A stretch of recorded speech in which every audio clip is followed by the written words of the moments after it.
এবং নবী করিম সাল্লাল্লাহু আলাইহি ওয়াসাল্লাম সারা জীবন এটারই তালিম দিয়ে গেছেন যে তোমরা আপসের মধ্যে মতভেদ করিও না। কুনু ইবাদাল্লাহ ইখওয়ানা, হে আল্লাহর বান্দারা তোমরা আপসে ভাই ভাই হয়ে থাকো। তোমরা একই দেহের বিভিন্ন অঙ্গ প্রত্যঙ্গ, তোমরা অতে মতভেদ করিও না। প্রিয় ভাই সকল, আজ বড় দুঃখ লাগে কিছু বেরেলি আলেম এই ঝাড়খণ্ডের মাটিতে যারা নিজেকে মুফতি বলে দাবি করে, শুধু ওদের জবানে চ্যালেঞ্জ আর চ্যালেঞ্জ, ওয়াহাবি আহলে হাদিসকে গালি দেওয়া এবং আহলে হাদিসের ওলামাদের নাম নিয়ে শুধু ব্যঙ্গ করা, নামকে বিগড়ে বলা। যেমন আব্দুর রাজ্জাককে বলছে আব্দুল কাজ্জাব, কাজ্জাব ইবনুল কাজ্জাব। ঠিক তাদের ব্যবহার, তাদের চরিত্র আমাদের কিছু আহলে হাদিস আলেমদের মধ্যে চলে এসেছে, যারা শুধু চ্যালেঞ্জ আর চ্যালেঞ্জ। আরে মসলা নিয়ে ইখতিলাফ হতে পারে, শরঈ মাসাইলে ইখতিলাফ মতভেদ সাহাবারাও করেছেন। গোসলে জানাবাত নিয়ে আম্মা জান আয়েশা, হযরত ইবনে উমর এবং হযরত উমর রাদিয়াল্লাহু তাআলা আনহুর মতভেদ ছিল। সূত্রা নিয়ে হযরত আয়েশা এবং আবু হুরায়রা, আবু সাঈদ আল খুদরির মতভেদ ছিল। কিন্তু কোনদিন এরা এক অপরকে গালি দেয়নি, চ্যালেঞ্জ ছুড়েনি, কঠোর ভাষায় আক্রমণ করেনি। আম্মা জান আয়েশাকে যখন এসে বললেন যে আপনি বলছেন চুল খুলতে হবে না মেয়েদের গোসলের সময়, কিন্তু আমিরুল মুমিনিন হযরত ওমর এবং তার ছেলে হযরত আব্দুল্লাহ রাদিয়াল্লাহু তাআলা আনহু ও যে চুল খোলার কথা বলছেন, উনি বলেছিলেন রাহিমাল্লাহ, দোয়া দিয়েছিলেন। হযরত আবু হুরায়রা, আবু সাঈদ আল খুদরিকে দোয়া দিয়েছিলেন যে আল্লাহ পাকের নবী জনাবে মুহাম্মদ রাসূলুল্লাহ সাল্লাল্লাহু আলাইহি ওয়াসাল্লামের সামনে আমি শুয়ে থাকতাম, নবী নামাজ পড়তেন বিনা সুতরায়, সাজদার অবস্থাতে আমার পায়ে তার পেশানি পড়ে যাবে, তাই আল্লাহ নবী যখন সিজদায় যেতেন গামাজানি আমার পা একটু নাড়া দিতেন, দেবে দিতেন, ফাকাবাজতুহুমা, আমি পা টেনে নিতাম, ফালাম্মা কামা বাসাততুহুমা। আল্লাহু আকবার। তিনি বললেন তোমাদের উপর আল্লাহ রহম করুক যে তোমরা তোমাদের মাকে গাধা এবং কুকুরের সঙ্গে তুলনা করলে, যে মেয়ে ছেলে আর গাধা আর কুকুর যদি চলে যায় নামাজের সামন দিয়ে তো নামাজ বাতিল হয়ে যাবে। আমরা মেয়েরা এতটা নিচে পড়ে গেছি যেখানে নবী করিম সাল্লাল্লাহু আলাইহি সাল্লামের সামনে আমরা শুয়ে থাকতাম। কিন্তু আজ যারা সূত্রাকে ফরজ মনে করে না, এই মুর্শিদাবাদের মাটি থেকে এমনই আলেম যে চ্যালেঞ্জ ছুড়ে দিচ্ছে যে তারা হাদিস পড়েনি, তারা হাদিস জানে না, মতিউর মাদানী হাদিস জানে না, আব্দুর রাজ্জাক বিন ইউসুফ হাদিস জানে না, আল্লামা উসাইমিন হাদিস জানে না, হাফেজ হাদিস মুফতি আলম শেখ আব্দুল্লাহ বিন বাজ হাদিস জানেন না, উলামায়ে আরবের হাদিস জানেন না, ইমাম শাফি, ইমাম মালিক, ইমাম আহমদ বিন হাম্বল রাহিমাহুমুল্লাহ এরা হাদিস কিছুই জানেন না। যারা সূত্রাকে ওয়াজিব এবং ফরজ মনে করেন না, বেশি তো বেশি সুন্নাত এবং মুস্তাহাব। এটা যদি ফরজ হতো তাহলে আমার পিয়ারা নবী জনাবে মুহাম্মদ রাসূলুল্লাহ সাল্লাল্লাহু আলাইহি ওয়াসাল্লাম বিনা সূত্রাতে কোনোদিন নামাজ পড়তেন না। যেখানে হযরতে আব্দুল্লাহ বিন আব্বাস, ফজল বিন আব্বাস বয়ান করছেন যে আমি নবীকে দেখলাম যে মিনার মাঠে নবী মানুষকে নামাজ পড়ালেন বিন গায়রে জাদারিন ওয়ালা সূত্রা, বিনা দাওয়ারি, বিনা সূত্রাতে। এবং মসজিদে নবী করিম সাল্লাল্লাহু আলাইহি ওয়াসাল্লাম সাহাবায়ে কেরামেরা সূত্রা করেছেন। একটা প্রমাণ দেখাত, সূত্রা আরম্ভ হয়েছিল কোথায়, কখন সূত্রা আরম্ভ হয়েছিল? আল্লাহ নবী প্রথম যে সূত্রা ব্যবহার করেছিলেন কোথায় করেছিলেন? আব্দুল্লাহ বিন উমর উট বসিয়ে আড় করে নামাজ পড়তেন, সেটা কি মসজিদে? মানুষকে উল্টা পিঠে বসিয়ে দিয়ে নামাজ পড়তেন, সেটা কি মসজিদে? ভাই আমার, ফেতরা নিয়ে, হ্যাঁ নবী করিম সাল্লাল্লাহু আলাইহি ওয়াসাল্লাম সাহাবায়ে কেরামেরা খাদ্য দ্রব্য দিয়ে ফেতরা দিয়েছেন।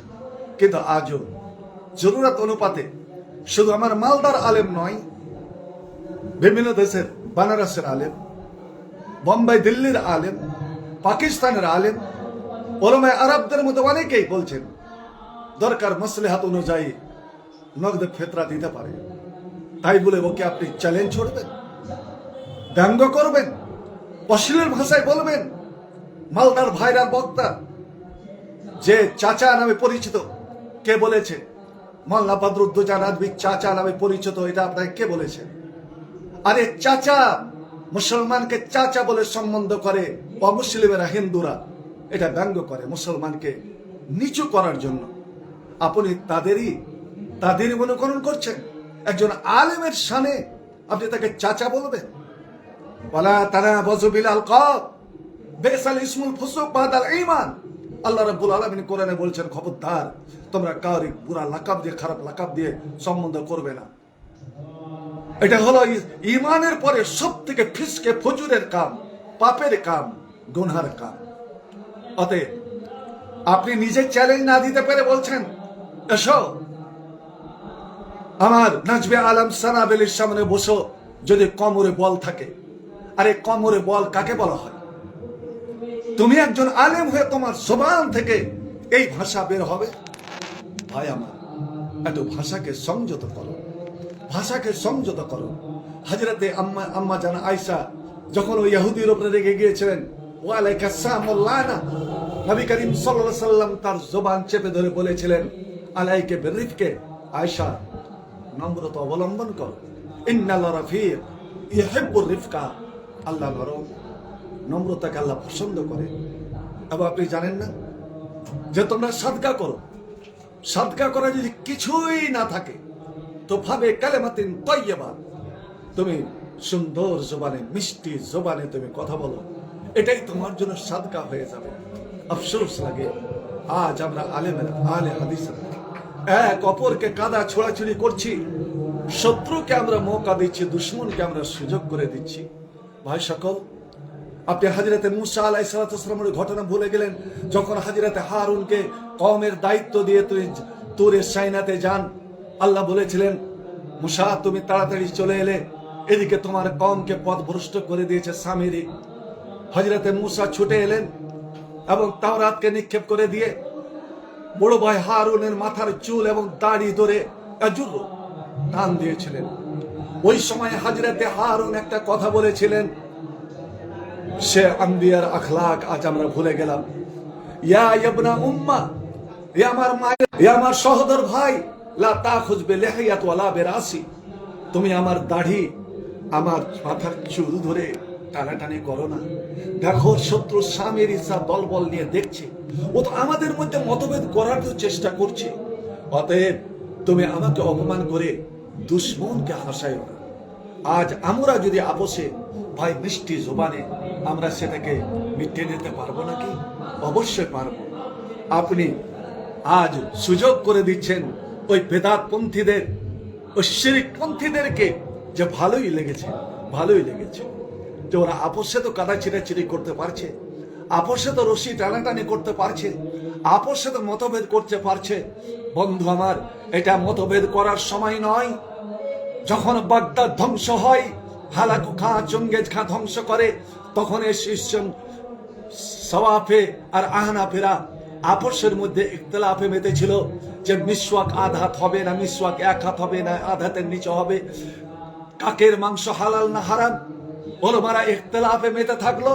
আর এদিকে হালাকু খাঁ সবকে কোনো সে দেখলো না যে কে হানাফি, কে শাফি, কে মালিকি, কে হাম্বলি, এক চাটিয়া তারাকে ধ্বংস করে চলে গেল, বাগদাদকে আপনার কবরস্থানে পরিণত করে চলে গেল।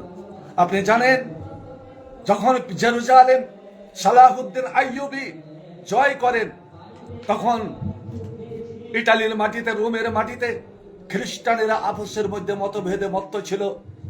ওলামায়ে খ্রিস্টানেরা যে হযরতে ঈসা আলাইহিস সালাম পাখানা পেশাব পাক না না পাক, ওরা মতমতে লেগে থাকলো। আর এদিকে তারা জেরুজালেম হারিয়ে ফেলল। আবার শতাব্দীর পরে যখন ওলামায়ে ইসলামদের মধ্যে মতভেদ সৃষ্টি হলো, এরা দ্বীনি মাসাইল নিয়ে আপোষের মধ্যে ইখতিলাফ, মতভেদ, ঠিক আবার ওই খ্রিস্টানেরা জোরদার আক্রমণ করে মাটি মুসলমানের হাত থেকে ছিনিয়ে নিল, আজও ছিনিমিনি করছে। অতএব আসুন, এটা মতভেদ করার সময় নয়, ঝগড়া করার সময় নয়, একজোট হয়ে আপোষের মধ্যে সেটা সুরা করিলেন। আল্লাহ রাব্বুল আলামিন আমাদেরকে যেন একজোট হওয়ার, মুত্তাফিক হওয়ার, মুত্তাহিদ হওয়ার, যেন তৌফিক দান করেন। আমিন। আসসালামু আলাইকুম ওয়া রাহমাতুল্লাহি ওয়া বারাকাতুহু।